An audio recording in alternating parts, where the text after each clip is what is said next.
Para la gente de la calle, insisto que no es entendible que nos estén hablando de macros muy bien, los números macros excelentes, pero estamos viendo que ayer en Ventanilla fui a comprar $1 y lo vendían a 15.05. ¿Todavía tenemos que soportar un alza más, Armando? Muy buena pregunta.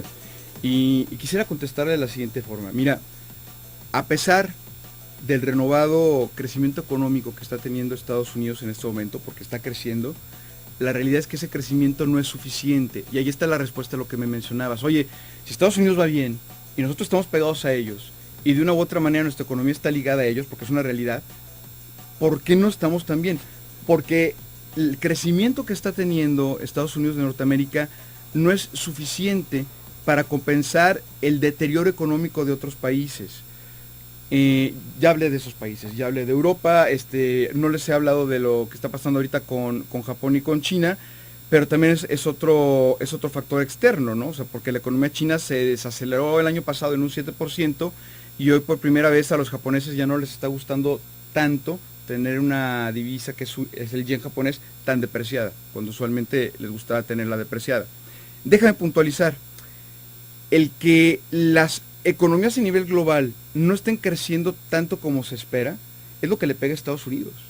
Porque Estados Unidos está jalando una carreta que deberían de jalar 4 o 5 caballos más. Y no son los héroes, simplemente es una realidad.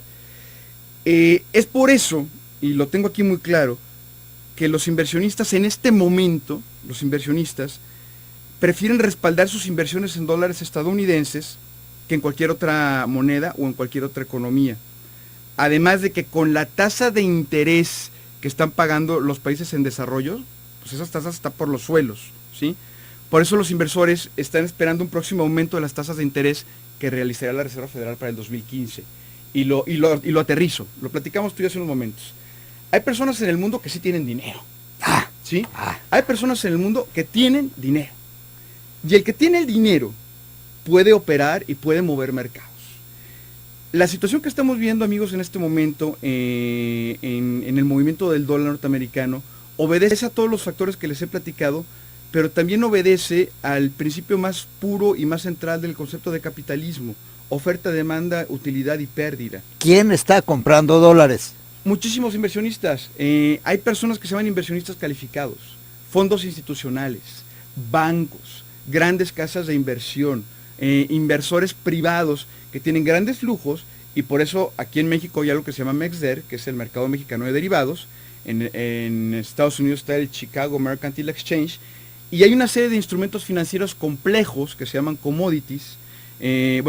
Trabajan con commodities, se llaman futuros, hay forwards, hay swaps, no vamos a entrar ahorita en materia de esto, pero te permite especular con el valor de una divisa o de una moneda, entre otras cosas, ¿no? Armando, si nuestro mercado, no sé si sea fuerte, débil, mediano, lo que sea, pero está recibiendo una inyección diaria de $200 millones por parte del Banco de México. Ese es un Señor, punto muy bueno. Digo, ¿qué pasa? ¿Qué hay más demanda que $200 millones diarios? Sí, la hay. Mira, Banxico está subastando a partir de este martes $200 millones diarios, que es un dineral, ¿sí? Y hay que decirlo, y tiene para hacer más, porque en Banxico hay gente que, como decimos aquí en mi pueblo, le gira la piedra. O sea, hay gente que sí es bastante inteligente. Hay que mencionar las cosas como son.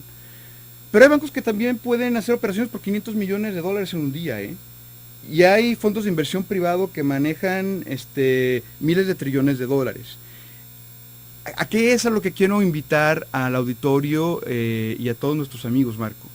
A que nos sentemos en una realidad y que comprendamos que la fluctuación de una divisa no se debe únicamente a las variables macros que les he mencionado hace unos momentos.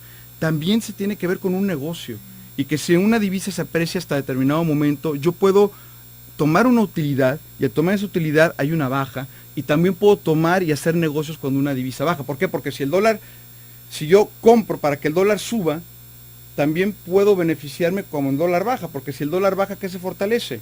El peso. Entonces, vamos a estar viendo operaciones de ese tipo que van a estar moviendo, ¿En qué niveles? A Me ver, vas a preguntar. a ver. ¿En qué niveles? En este momento, lo tengo aquí en vivo, está sobre niveles de 14.8095, es la cotización en tiempo real. Técnicamente, volvemos a este punto y lo aterrizamos, el tipo de cambio tendría que romper una resistencia de 14.71, que ya la rompió porque está en 14.80, aunque está regresando, y después una de 14.95.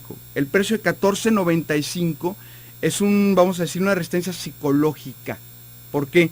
Porque después de eso, pues sigue el 15, ¿no? Entonces, 14.95 unidades, si llega a cotizar ahí, podría buscar el máximo histórico de 15.58. ¿De cuándo fue el máximo histórico de 15.58? Estamos hablando de cuando fue el crack en 2008, cuando empezó el nivel en 2008. En esa ocasión el tipo de cambio llegó a cotizar en el nivel de 15.58 por las condiciones económicas que se daban, que eran muy diferentes. ¿Qué condiciones había en ese momento? Déjame explicarlo porque es bien importante. Había, 1, una alta volatilidad. 2, una incertidumbre sobre todas las economías. Por lo tanto, los movimientos de las monedas eran más abruptos y no había fundamentos macroeconómicos sólidos y solamente obedecían a la especulación. Eso fue en 2008, un poquito de 2009. Hoy, Armando. Sí, por favor. Te voy a poner 2 ejemplos para que nos orientes. El ejemplo de un pequeño industrial que está pagando su maquinaria para producir más en su industria en dólares. 1. 2. Mi tía que tiene en la casa de bolsa 100,000 pesos que son su patrimonio, que es lo que la está sosteniendo para vivir en su ancianidad y en su jubilación. Señor, ¿qué deben hacer ese pequeño industrial que debe en dólares? ¿Qué debe hacer mi tía que tiene en casa de bolsa sus ahorros? Muy bien. No es anuncio, pero pues a eso nos dedicamos. Este pequeño industrial le vendría bien conocer acerca de lo que son los contratos de protección en futuros.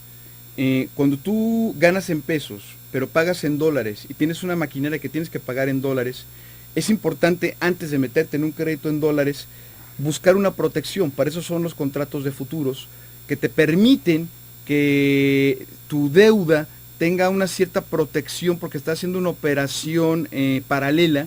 Lo que hizo Videgaray con el petróleo. De cierta manera, pero aplicándolo, como tú dices, más aterrizado a la tierra, a las personas que somos de a pie.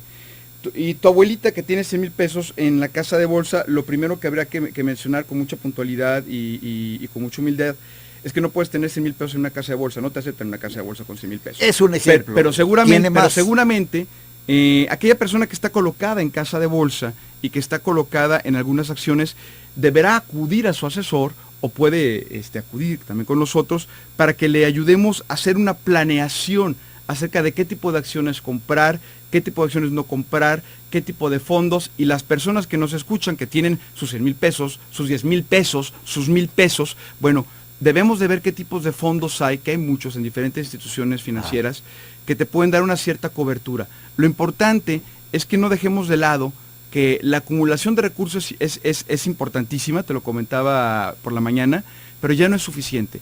El dinero no solamente debe de acumularse, debe de ponerse a trabajar. Si el dinero no se pone a trabajar, pierde poder adquisitivo, ¿sí? Los 1,000 pesos de hoy no te compran lo mismo que te compraban los 1,000 pesos del año pasado. ¿En qué y cómo lo puedo poner a trabajar? Hay diferentes tipos de instrumentos. Uno debe de buscar crear un portafolio, desde mi humilde opinión, que tenga contemplado probablemente algo de mesa de dinero. Estamos hablando aquí de certificados de tesorería, o sea, los CETES. Se puede buscar algo de deuda corporativa, buscar empresas que de una u otra manera tengan garantizada su existencia. ¿A qué me refiero? Empresas que produzcan bienes que haya o no haya crisis, tú consumes. Tecnología y alimentos, para ser más concretos. Bien. Y buscar también que parte de ese portafolio contenga precisamente una cobertura en cuanto a divisas, por lo que estamos viendo ahorita.